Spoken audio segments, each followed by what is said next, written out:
La sexualidad femenina, un espacio en Radio Tentación donde se habla de aquello que nadie cuenta, pero todos desean saber. Te esperamos de martes a sábado a la 1:40 de la madrugada en la sintonía de Radio Tentación.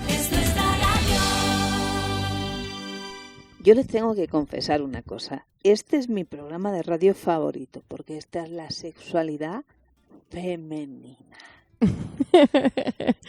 Como si existiese la sexualidad femenina. ¿Existe, Laura, la sexualidad femenina? Femenina, masculina, toda la sexualidad es posible. Claro, que no hay una sexualidad femenina directamente solamente femenina, es decir, que hay sexualidad. Y hay rasgos, en esa sexualidad hay varios rasgos según lo que vayamos viviendo. Hoy la doctora Elena Trujillo, Ya me está echando la culpa a mí otra vez. Exacto. La doctora nos ha preparado un programa para hablar de perversiones sexuales. Yo no quería. No, pero que ya no debe ser el primer programa que hablamos de eso, porque algo sabemos de cómo el psicoanálisis piensa las perversiones. Es decir, que la perversión no es hacer cosas diferentes, porque muchas veces pensamos que sexualidad, perversión, sexualidad es hacer algo que sea algo diferente de lo habitual, sino que perversión justamente es repetir siempre lo mismo, es gozar siempre de la misma manera. Que la chica que tener los tacones altos para echarse el polvo. Si no tiene los tacones altos, no puede. Si no tiene la braguita roja, no puede. Y en la misma posición, de la misma forma, no digas en la más cosa, misma que me estoy hora. haciendo imaginaciones ya y no puede ser. ¿Cómo que no puede ser que te imagines? ¿Por qué? ¿Algún problema con tu imaginación? Hombre, que estoy en un programa de radio. ¿Y qué? ¿Por qué te imaginarás entonces si estás en un programa de radio? A ver, ¿con qué tiene que ver la perversión que estuve escribiendo yo hoy? Entonces, claro, porque la perversión es si necesito follar todos los días a la misma hora. Bueno, pero puede poner una hora más, una hora menos. Claro, que eso sería, ¿no? Poder Ideal. follar en cualquier momento, en cualquier lugar. Pero uno no, tiene su abanico de posibilidades que en general es bastante reducido. Ya están fastidiando. Exacto. Entonces, en un momento, una hora, con una persona determinada. Para una persona normal o neurótica, un perverso es rarito, ¿no? Depende, porque yo creo que no eres perversa, Elena. ¿Yo? Para nada. ¿Ves? Entonces, eso habría que ver, ¿no? Yo no me voy a poner a estudiarla, pero habría que ver. Ah, ¿no? Bueno, vale. Digo, porque no sé si tiene así una sexualidad amplia, abierta, porque sería lo mismo que poder conversar con cualquiera, tener conversaciones con varias personas diferentes. Eso sería bastante civilizado. Claro, interesante, porque además la perversión formativo. no es solamente en la sexualidad, en la genitalidad, si solamente puedo hacer el amor de esta manera o de otra, sino que a veces me cuesta hablar con tal persona, tiene que ver también con mi sexualidad. Es decir, que cuando soy de un amor único, eso también es perverso. Bueno, vamos a abrir una agencia de citas próximamente en la sexualidad femenina para que ustedes puedan elegir un amplio abanico de parejas sexuales, horarios y modalidades sin que tengan que reiterar siempre en la misma posición. Muy bien. Tenemos la dirección de mail que es lasexualidadfemeninaradio@gmail.com, lasexualidadfemeninaradio@gmail.com, donde nos pueden escribir para consultar todo lo que quieran. Pero si usted es un perverso o una perversa, le damos un email concreto, específico para ustedes, que es elsexonoduele@gmail.com. elsexonoduele@gmail.com. Uy, una nueva dirección. El sexo no duele. El amor tampoco. Sepámoslo. Entonces, cuando hablamos de perversiones sexuales, hoy nos hemos olvidado precisar que seguimos con la presencia de la doctora Laura López. Es como si tuviéramos la virgencita ahí, pero está aquí, en vivo y en directo. Entonces, sigue presente, que viene a escucharnos y viene a participar en el programa Perversiones Sexuales. Laura, ¿en qué te hace pensar? Me hace pensar cómo se hace un perverso.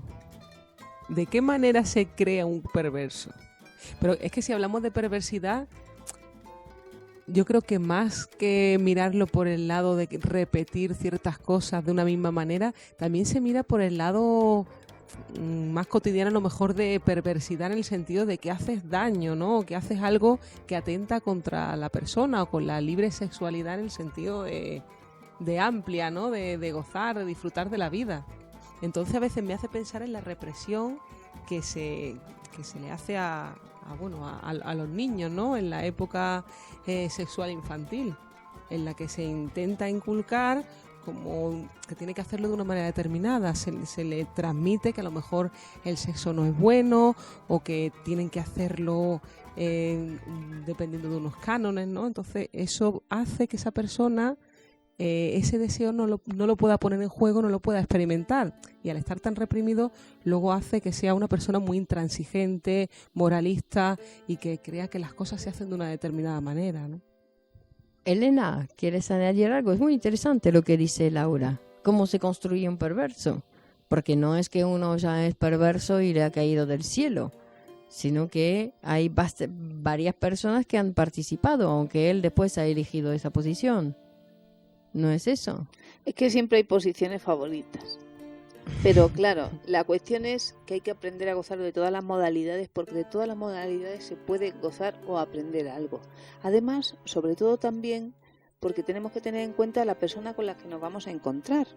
Claro, cuando ya nosotros estamos determinados por una modalidad de goce determinado, o incluso a veces secreto, porque a veces el perverso tiene un goce que no comparte con los demás y por eso obtiene esa satisfacción, estamos limitando también el abanico de personas y dejando de poder jugar también con el goce del otro, porque también para poder gozar uno tiene que trabajar para el goce del otro, tiene que poder dejarse llevar y de alguna manera pues sumar, porque si no estaríamos sumando, estaríamos utilizando a la otra persona. Claro, pero muchas veces vienen padres a la consulta preguntando. Perverso, ¿no? Sí, pero es como que a lo mejor no saben, escuchan muchas teorías, ¿no? Y te dicen, bueno, ¿y si mi hijo, qué es mejor, que me bañe con mi hijo, que el niño me lo lleve a la cama, cuando duerme el niño no puede dormir? Dicen, hay muchas teorías y no sabemos cuál escoger. Hace unos años, Laura, yo estaba en una charla para padres y se produjo una situación un poco violenta, pero muy educativa. Claro, un padre me realizó la misma pregunta y yo le comenté, digo, ¿qué pensaría si un señor de su misma edad se baña desnudo con su hija? Y el señor que dijo, pues yo no le dejaría, sería un abuso. Bueno, pues para ese niño, para esa niña, aunque seas tú su padre, eres un señor o una señora con una serie de atributos diferentes a los suyos y que le generan curiosidad. Y evidentemente cualquier estimulación que venga de esas figuras o esas personas, pues que a uno le atribuye cierto poder, pues van a tener muchísima más influencia en nosotros. Entonces, mucho más perjudiciales esos contactos que para nosotros están reprimidos también y son de alguna manera ingenuos, pero para el que recibe ese contacto no es el mismo. Entonces, una indicación para poder educar a los hijos con una sexualidad más saludable tiene que ver también con poder separarse de esa vida íntima que tenemos que ir estimulando para que cada uno pueda tener un despliegue de la sexualidad más separado de esa área incestuosa de la familia. La familia tiene que ser una cuna de alguna manera para nuestros primeros pasos, pero luego tiene que ser un vehículo para poder interesarnos por lo social. Es que claro, a veces se confunde lo que es el amor familiar y la libertad sexual con desarrollarlo más de la cuenta, ¿no? Y si no se tienen en cuenta las etapas sexuales, no se hace esa lectura en los hijos, se va a hacer una sexualidad pues un poco rara, ¿no? Limón, ¿estás aquí? Sí, aquí estoy. ¿Dónde estabas? Me escapé un poquitín. Ahora vamos a leer un poema para seguir con el tema de la perversión o para seguir con el tema del amor también, de Calilda Oliver Labra, una gran poeta cubana. El poema se titula te borraré. Te borraré con una esponja de vinagre, con un poco de asco. Te borraré con una lágrima importante o un gesto de descaro. Te borraré leyendo metafísica con un telefonazo a los saludos que te doy a la ceniza, con una tos o un cárdeno minuto. Te borraré con el vino de los locos sacándome estos ojos, con un varón metido aquí en mi tumba. Te borraré con juegos inocentes, con la vida o la muerte, aunque me vuelva monja o me haga puta. Muy bien elegido, Elena, el poema, ¿eh? Muy bien elegido. Claro, porque la perversión en la cama, vamos a decir, la perversión en la cama, todo está permitido. Si no hago daño al otro, bueno, y un poquitín tampoco está mal, que en la cama todo está permitido, ¿no? En el sexo todo está permitido. Claro que sí. Si el otro acepta. Claro, exactamente. Tiene que aceptar. No se puede obligar a nadie. Es decir, que fuera de la cama tiene que ser otra cosa la vida, ¿no? Se tiene uno que olvidar. Uno sale de la cama y se tiene que olvidar de ese trato que le ha dado a esa persona y de eso que se ha producido ahí. Y así va a poder generar otro encuentro, porque además si los encuentros ya son pautados, ya hay una obligación. Es decir, que alguna perversión estamos queriendo aplicar. ¿Por qué? ¿Qué es la perversión? Bueno, vamos a leer. El perverso detiene su goce instrumentalizándolo, huyendo de aquello que debe producirse siempre diferente. El goce de las diferencias. Es decir, que el goce en sí tiene que ser diferente.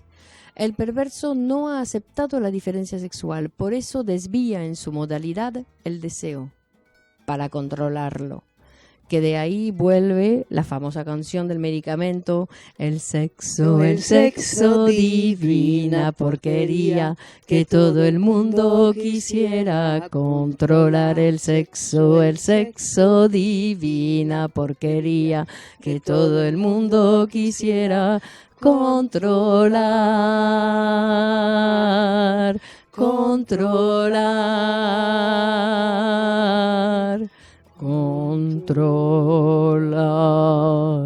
Es decir, que eso es nuestra verdadera enfermedad, querer controlar nuestra vida. Controlar la vida hay que vivirla. Desde luego. Si uno no la vive, está muerto. Claro, pero vivirla sin querer controlarla, sin querer que pase lo que ha fantaseado o lo que ha querido que pasase. Que siempre la vida, el otro o uno mismo viene y produce cosas diferentes.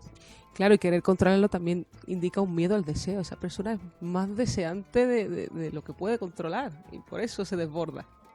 Ok, entonces desbordémonos. Nosotras somos 3 mujeres que se psicoanalizan desde hace tiempo y que siguen produciendo ese espacio de sus vidas. Por eso nosotras les recomendamos a ustedes, hombres y mujeres, a emprender ese trabajo personal que solo puede hacerse con un psicoanalista, porque si no, estas ideas se van. Están taponadas por la moral, no son tan fáciles de llevar a cabo. Además, para cada uno debe ser de forma diferente, bajo la modalidad que les permita su vida y su deseo. Entonces es como el medicamento, no puede ser comprado en ningún lugar, sino que debe ser producido por cada uno. Muy bien, interesante el medicamento. Sí, ha revolucionado la ciudad de Madrid. Efectivamente, es cierto. Porque una de las conclusiones más importantes, y las tenemos que reiterar, es que la moral enferma muchísimo más que las drogas, que el alcoholismo, que los accidentes de tráfico o muchas enfermedades orgánicas, que la moral impide que las personas disfruten de la vida. Y volvemos a decir, y recuerdo esa frase que nos hizo Laura, que no se trata tampoco de que tengamos que actuar como primitivos o personas sin límites, ya que el límite instaura la salud, sino que tenemos que aprender a conocer en cada uno qué necesita ser satisfecho y de qué modo lo podemos llevar a cabo, porque la vida es un trabajo, es una construcción, una producción social. Nada se puede comprar enlatado, lo tenemos que producir todo como producimos este programa, que es una producción genuina de Grupo Cero para el mundo. Muy bien, qué suerte tenemos. Un programa, efectivamente, es un programa que siempre se hace, que nosotras no queremos controlar, que Elena tiene algunas notas previstas para darnos la posibilidad de un camino que siempre modificamos, que nunca respetamos, hay que saberlo, y que tampoco nos interesa controlar el programa para que salga como en algún momento lo hemos pensado. Por eso sale como sale. Y por eso llega como llega a los oyentes y a las personas que de alguna manera se están nutriendo también gracias a estos espacios, como nosotros nos seguimos nutriendo del psicoanálisis de los grandes autores como son Sigmund Freud, Marx, Lacan o Menasa, que son los lugares donde pues más tomamos los elementos para construir nuestras vidas y nuestro pensamiento. Muy bien.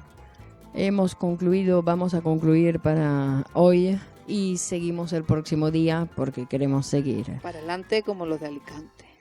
Hasta luego, adiós, un abrazo. La sexualidad femenina, un espacio en Radio Tentación donde se habla de aquello que nadie cuenta, pero todos desean saber. Te esperamos de martes a sábado a la 1:40 de la madrugada en la sintonía de Radio Tentación.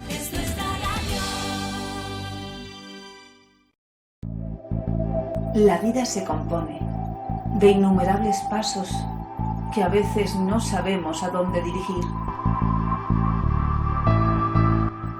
Psicoanalizarse es abrir un espacio en tu vida para vivir mejor los años futuros.